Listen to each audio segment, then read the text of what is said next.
Hello friends, welcome in DP concept. आज की इस वीडियो में देखेंगे हम 20 क्वेश्चंस जो कि सीएचओ के लिए बहुत इंपॉर्टेंट रहने वाला है। तो स्टार्ट करते हैं आज का video. Question number 1, deposition of carbon in lungs is called. Carbon का डिपोजिशन इन लंग्स में क्या कहलाता है? Option A anthracosis, option B bagassosis, option C silicosis, option D byssinosis. तो आप अपना आंसर साथ में रेडी रखिएगा। तो इसका राइट आंसर हो गया option A anthracosis. Anthracosis is also is called a deposition of carbon in lungs. बाकी देखते बेगासोसिस, इनका मतलब क्या है? Bagassosis means inhalation of sugar cane dust. Sugar cane dust के इनहेलेशन से क्या होता है? बेगासोसिस होती है। Inhalation of silica called silicosis and byssinosis means inhalation of cotton flax and hemp is called byssinosis. ये सब ऑक्यूपेशनल डिजीजेज हैं। नेक्स्ट क्वेश्चन नंबर सेकेंड,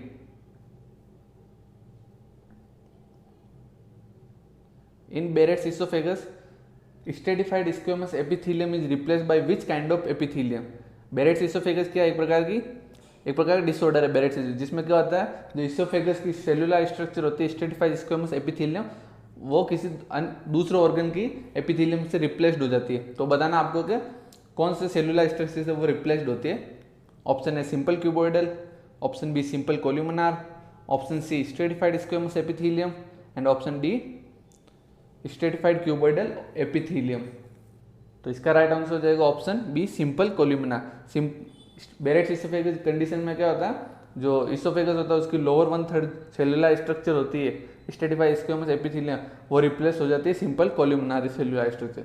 अब ये किसकी होती है? स्टोमक की होती है। स्टोमक की पूछ ले अगर कि क्या नाम है, सेलुलर स्ट्रक्चर कैसे होता है, तो सिंपल कोल्यूमिनार, जो कि बेरेट्स इसोफेगस में क्या हो जाती है, लोअर इसोफेगस की सेलुलर स्ट्रक्चर को रिप्लेस कर देती है। Next question number third, Wernicke's encephalopathy include all except. Wernicke's encephalopathy में क्या क्या इंक्लूड होता है? वर्निक्स एनसिफेलोपैथी क्या होती है, पहले आपको ये पता होना चाहिए। एल्कोहलिक पेशेंट में जब विटामिन B1 जो कि होता है थियामिन, विटामिन B1 का नाम क्या है? थियामिन। एल्कोहलिक पेशेंट में जब थियामिन की कमी हो जाती है तो उससे क्या होता है? वर्निक्स एनसिफेलोपैथी। तो उसमें कौन से साइन एंड सिम्टम दिखते हैं? तो 3 तो उसमें दिखते हैं, एक एक्सेप्ट पूछा तो कौन सा नहीं दिखता इसमें, ये पूछा। ऑप्शन ए हो गया ataxia, option B confusion, option C ophthalmoplegia, option D memory loss. तो एक्सेप्ट का क्वेश्चन है तो इसमें पूछा है कि कौन सा नहीं होता है, तो इसका राइट आंसर हो जाएगा मेमोरी लॉस। वर्निक्स एनसिफेलोपैथी में ये तीनों दिखते हैं, मेमोरी लॉस नहीं दिखता। मेमोरी लॉस जब सीवियर कंडीशन हो जाती है तो उसको बोलते हैं अपन कोरस्कॉप साइकोसिस, उसमें मेमोरी लॉस सीन होता है पेशेंट में। वर्निक्स एनसिफेलोपैथी में क्या क्या होता है? Ataxia, confusion and ophthalmoplegia. Next question number 4, Guthrie test is perform in which disorder. कौन से डिसऑर्डर में का डायग्नोस्टिक गुदरी टेस्ट है? ऑप्शन ए हो गया स्केबीज, ऑप्शन बी हो गया enuresis, option C phenylketonuria, option D epiglottitis. तो आप अपना आंसर रेडी रखिए। इसका आंसर हो जाएगा ऑप्शन सी फिनाइलकीटोन्यूरिया। फिनाइलकीटोन्यूरिया का एक मेटाबॉलिक डिसऑर्डर है चिल्ड्रन और न्यूबॉर्न में, जिसमें क्या होता है? गुदरी टेस्ट डायग्नोस्टिक टेस्ट है एक तरह से। अब अपन देखते हैं इसके बीच एन्यूरेसिस एपिग्लोटाइटिस, इसमें इसके बीच का क्वेश्चन बनता है, इसकी ड्रग ऑफ चॉइस पूछते हैं तो इसकी ड्रग ऑफ चॉइस क्या है? 5% परमेथ्रिन। और सेकंड ड्रग ऑफ चॉइस पूछ ले तो लिंडेन। ठीक है, फर्स्ट प्रायोरिटी दोगे 5% परमेथ्रिन को, सेकंड है लिंडेन। एन्यूरेसिस की ड्रग ऑफ चॉइस पूछे तो वो हो गया इमिप्रामिन। इमिप्रामिन एक प्रकार की क्या है? ट्राईसाइक्लिक एंटी डिप्रेसेंट है। ठीक है, इमिप्रामिन। एंड एपिग्लोटाइटिस का क्वेश्चन आता है, एक आया हुआ है कि it is an emergency condition. ठीक है, ऑप्शन में पूछ देता है कि इनमें से इमरजेंसी कंडीशन कौन सी है, तो उसमें ऑप्शन था एपिग्लोटाइटिस। तो इसका राइट एपिग्लोटाइटिस का क्वेश्चन बनेगा it is an emergency condition. ठीक है, एन्यूरेसिस में इमिप्रामिन का प्रेस्क्राइब होता है आफ्टर 5 ईयर, है ना, 5 साल बाद में अगर चिल्ड्रन को इमिप्रामिन प्रेस्क्राइब करेंगे। तो इसका था गुदरी टेस्ट कौन सी डिजीज परफॉर्म करता है? फिनाइलकीटोन्यूरिया में। नेक्स्ट क्वेश्चन नंबर 5, विच ट्यूमर मार्कर यूज इन ओवेरियन कैंसर। ओवेरियन कैंसर को पता लगाने के लिए कौन सा ट्यूमर मार्कर को यूज करते हैं? ट्यूमर मार्कर भी इंपॉर्टेंट है, इसके क्वेश्चन बनते हैं। Option A CEA, option B AFP, option C हो गया CA-125, ऑप्शन डी हो गया CA-15-3। तो इसका ओवेरियन कैंसर का ट्यूमर मार्कर कौन सा है? Option C is the right answer. CA-125 tumour marker use लेते हैं ओवेरियन कैंसर को डिटेक्ट करने के लिए। अब बाकी तीनों देखते हैं ट्यूमर मार्कर कौन से कैंसर का पता लगाने के लिए लेते हैं। CEA, इसकी क्या फुल फॉर्म है? Carcinogen embryogenic antigen. CEA marker used in colorectal, breast and lung cancer, colorectal breast and lung cancer को पता लगने CA मार्कर यूज में लेते हैं। AFP alpha fetoprotein marker use in liver and testicular cancer, liver testicular cancer को detect करने के लिए अल्फा फिटोप्रोटीन मार्कर यूज में लेते हैं। एंड CA 15-3 मार्कर यूज करते हैं ब्रेस्ट कैंसर का पता लगाने के लिए, ठीक है। Next question number 6, safe strategy is recommended for which disease. Safe strategy क्या है, एक तरह सेफ क्या है, सेफ एक मिनोमिक है, ठीक है। तो ये किस में रिकमेंडेड करते हैं, किस डिजीज के में? Option A trachoma, option B glaucoma, option C cataract, option D retinal detachment. आप अपना आंसर रेडी रखिए। इसका राइट आंसर हो जाएगा ऑप्शन ए ट्रेकोमा। ट्रेकोमा में क्या सेफ स्ट्रेटेजी को रिकमेंडेड करता है। ट्रेकोमा क्या एक इन्फेक्शियस डिजीज है, ठीक है, और ये तीनों इन्फेक्शियस नहीं है, तो इन्फेक्शियस डिजीज में सेफ स्ट्रेटेजी यूज में लेता है। अब क्या है सेफ स्ट्रेटेजी का full form? S means surgery, A means antibiotics, F mean facial cleanliness, E means environmental hygiene. तो ये सेफ क्या था, एक मिनोमिक था जिसकी ये फुल फॉर्म है surgery, antibiotics, facial cleanliness and environmental hygiene. Next question number 7, which state first started Beti Bachao Beti Padhao programme. सबसे पहले कौन से राज्य में बेटी बचाओ बेटी पढ़ाओ प्रोग्राम लॉन्च किया गया था? Option A Kerala, option B Rajasthan, option C Haryana, option D Bihar. CHO का एग्जाम है तो उसमें प्रोग्राम जैसे क्वेश्चन आएंगे, तो इसका राइट आंसर हो जाएगा ऑप्शन सी हरियाणा। हरियाणा से पहला स्टेट है जिसमें बेटी बचाओ बेटी पढ़ाओ प्रोग्राम को लॉन्च किया था। अब क्या है, बेटी बचाओ बेटी पढ़ाओ प्रोग्राम कब हुआ था, किसने किया था launch? This programme was launch in 2015। 2015 में ये प्रोग्राम लॉन्च हुआ था। किसके द्वारा किया गया था? It is launch by Narendra Modi under ministry of health and family welfare. Question पूछ ले कब हुआ था? 2015 में। किसने किया था? श्री नरेंद्र मोदी प्राइम मिनिस्टर ने। कौन सी मिनिस्ट्री के अंडर किया था? तो हेल्थ एंड फैमिली वेलफेयर के under by government of India, ठीक है। 3 क्वेश्चन बन सकते हैं इसमें से। Next question number 8, which state first impose complete lockdown in India. India में कौन सा ऐसा राज्य है जिसने सबसे पहले कंप्लीट लॉकडाउन लगाया था कोविड-19 के लिए? तो ऑप्शन ए Rajasthan, option B Kerala, option C Delhi, option D Tamil Nadu. सबको पता है सबसे पहले राजस्थान ने कंप्लीट लॉकडाउन किया था स्टेट में 22 मार्च को, ठीक है। कोविड-19 के लिए कंप्लीट लॉकडाउन सबसे पहला राज्य बना था Rajasthan. Question number 9, which plane divided body into right and left part. कौन से प्लेन से डिवाइड करेंगे तो बॉडी 2 साइड में राइट एंड लेफ्ट पार्ट में बढ़ जाएगी? Option A horizontal plane, option B mid sagittal plane, option C mid frontal plane, option D transverse plane. तो क्या हो जाएगा इसका आंसर? आप अपना आंसर रेडी रखिए। इसका आंसर हो गया mid sagittal plane. Mid sagittal plane करें, मिड सैजिटल से प्लेन करें बॉडी को तो वो 2 पार्ट में बढ़ जाएगी, इनटू राइट एंड लेफ्ट, ठीक है। बाकी क्या है इनको देखते अपन रैशनल।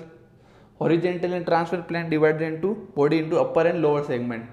अब क्या कंफ्यूजन है, हॉरिजेंटल और ट्रांसफर दोनों एक ही है, ठीक है।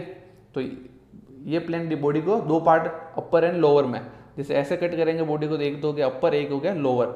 सैजिटल में क्या था, ऐसा कट है तो एक हो गया राइट एंड एक हो गया left. And mid frontal divided into, mid frontal क्या करता है बॉडी को डिवाइड करता है एंटीरियर एंड पोस्टीरियर सेगमेंट में, तो एक हो गया एंटीरियर एक हो गया पोस्टीरियर मिड फ्रंटल में, ठीक है। Question number 10, which enema use to destroy intestinal worms and parasite. कौन से टाइप का एनिमा यूज लेते हैं इंटेस्टाइनल वॉर्म को डिस्ट्रॉय करने के लिए? Option A simple evacuate enema, option B astringent enema, option C purgative enema, option D anthelmintic enema. आप अपना आंसर रेडी रखिए। इसका आंसर हो जाएगा option D anthelmintic enema. Anthelmintic enema कौन सा? इंटेस्टाइनल वॉर्म एंड पैरासाइट को डिस्ट्रॉय करने के लिए option D anthelmintic enema use में लेते हैं। Purgative enema peristalsis movement induce करने के लिए परगेटिव एनिमा यूज में लेता है, ठीक है। Next question number 11, which position is provided to a patient with hypotension. Hypotension means BP low है पेशेंट की, तो कौन सी पोजीशन प्रोवाइड करेगी? तो option A Trendelenburg, option B reverse Trendelenburg, option C supine position, option D lateral position. Hypotension के patient को कौन सी position provide करेंगे? ट्रेंडनबर्ग, ठीक है। हाइपोटेंशन हुआ हाइपोवोलेमिया पेशेंट को ट्रेंडनबर्ग। ट्रेंडनबर्ग पोजीशन कैसी होती है? इसमें क्या होता है फुट साइड बेड को एलिवेटेड कर देते हैं थोड़ा सा। पेशेंट सुपाइन पोजीशन में रहेगा लेकिन फुट साइड एलिवेटेड रहेगा, उसको बोलेंगे ट्रेंडनबर्ग, ठीक है। Next reverse Trendelenburg use in GERD and increase ICP। GERD का पेशेंट या पेशेंट की आईसीपी इंट्राक्रैनियल प्रेशर इंक्रीज है तो उसमें रिवर्स टेंडुलनबर्ग पोजीशन देंगे। इसमें क्या करेंगे, हेड साइड बेड को थोड़ा एलिवेटेड कर देंगे, ठीक है। नेक्स्ट सुपाइन पोजीशन कब देंगे, supine position use for physical examination of anterior part of body. जब भी बॉडी के एंटीरियर पार्ट का एग्जामिनेशन करना है तो उसको सुपाइन पोजीशन में लेटा देंगे, सुपाइन पोजीशन प्रोवाइड कराएंगे तो एंटीरियर पार्ट एग्जामिनेशन के लिए। Next lateral position use in enema and rectal temperature. जब भी रेक्टल टेम्परेचर लेना हो, एनीमा यूज करना हो तो पेशेंट को लेटरल पोजीशन देता है, एंड मोस्टली कौन सी, लेफ्ट लेटरल यूज में लेता है, ठीक है। पोजीशन से भी एक क्वेश्चन बनता है तो ये भी इंपॉर्टेंट टॉपिक है। Next question number 12, world mental health day celebrated on which day. World mental health day कब मनाया जाता है, ऑप्शन ए 10 सितंबर, ऑप्शन बी 10 अक्टूबर, ऑप्शन सी 10 नवंबर, ऑप्शन डी 10 दिसंबर। तो इसका राइट आंसर हो जाएगा ऑप्शन बी 10 अक्टूबर को। अक्टूबर में आपके एग्जाम हो सकता है तो उस हिसाब से ये भी क्वेश्चन इंपॉर्टेंट बनता है। तो मेंटल हेल्थ डे 10 अक्टूबर को। 10 नवंबर को क्या है, वर्ल्ड इम्यूनाइजेशन डे। ये पूछ ले वर्ल्ड इम्यूनाइजेशन डे कब मनाया जाता है तो उसका राइट आंसर हो जाएगा 10 नवंबर।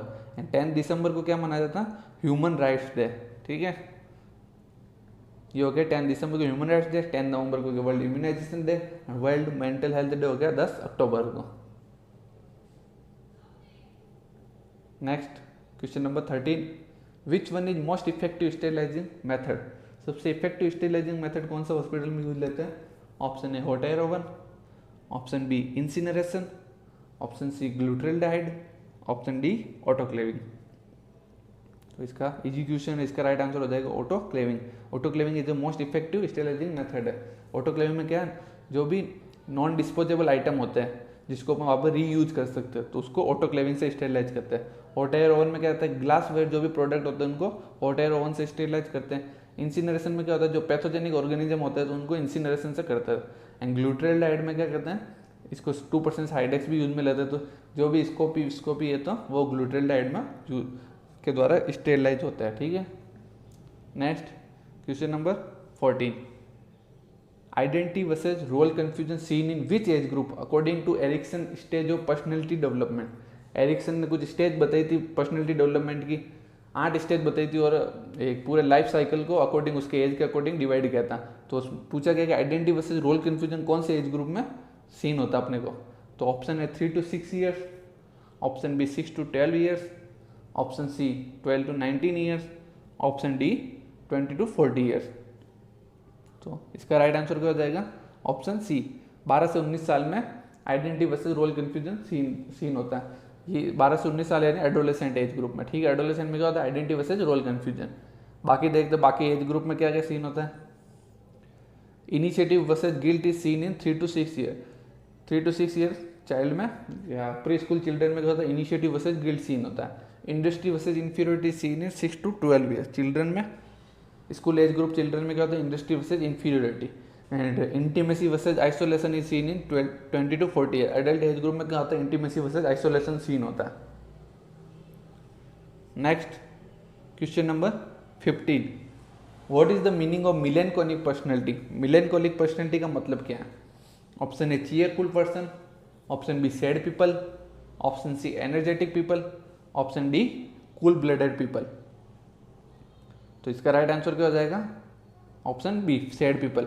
हिपोक्रेट्स ने पर्सनैलिटी 4 टाइप से डिवाइड की थी। तो मिलेनकोलिक पर्सनैलिटी किसको, जो पीपल सैड होता है डिप्रेस्ड होते हैं उनको मिलेनकोलिक पर्सनैलिटी बोलते हैं। चीयरफुल पर्सन यानी सैंग्विन पर्सनैलिटी, उनको बोलते हैं सैंग्विन पर्सनैलिटी। वो पर्सन बहुत ही चीयरफुल रहेगा। एनर्जेटिक यानी कैलोरिक पर्सनैलिटी। कैलोरिक पर्सनैलिटी क्या, पेशेंट एनर्जेटिक रहेगा, हॉट ब्लडेड ग्रे भी बोल सकते हो उसको। एंड कूल ब्लडेड पीपल क्या बोलते हैं, सैंग्विन पर्सनैलिटी, तो उसको बोलते हैं cool blooded people. Phlegmatic personality, phlegmatic personality person क्या होगा, कूल ब्लडेड पीपल होगा। चीयरफुल सैंग्विन, सैड पीपल हो गया मिलेनकोलिक, एनर्जेटिक हो गया कैलोरिक, एंड कूल ब्लडेड क्या हो गया फ्लैग्मेटिक पर्सनैलिटी। ये सब चारों किसने दी थी, हिपोक्रेट्स ने। हिपोक्रेट्स की चारों पर्सनैलिटी के टाइप है। Next question number 16, polyhydramnios is seen in all except. कौन सी कंडीशन में पॉलीहाइड्रोमनास सीन हो। पॉलीहाइड्रोमनास में एमनियोटिक फ्लूइड का लेवल बढ़ा हुआ 2 लीटर से ज़्यादा है, तो कौन सी कंडीशन में सीन होगा, एक्सेप्ट पूछा है। चारों में से एक में पॉलीहाइड्रोमनास सीन नहीं होगा। Option A cleft palate and cleft lip, option B spina bifida, option C anencephaly, option D renal agenesis. तो कौन से पेशेंट में पॉलीहाइड्रोमनास नहीं होगा, तो इसका राइट आंसर हो जाएगा ऑप्शन डी, रीनल एजिनेसिस। एजिनेसिस में एक किडनी का डेवलपमेंट नहीं हुआ या दोनों किडनियों का डेवलपमेंट नहीं हुआ तो उसको बोलते हैं agenesis, absence of kidney, absence of renal, है ना, एक या दो जो भी हो सकता है। इसमें क्या पॉलीहाइड्रोमनास नहीं होगा, ओलिगोहाइड्रोमनास दिखेगा। रीनल एजिनेसिस के पेशेंट में ओलिगोहाइड्रोमनास होगा।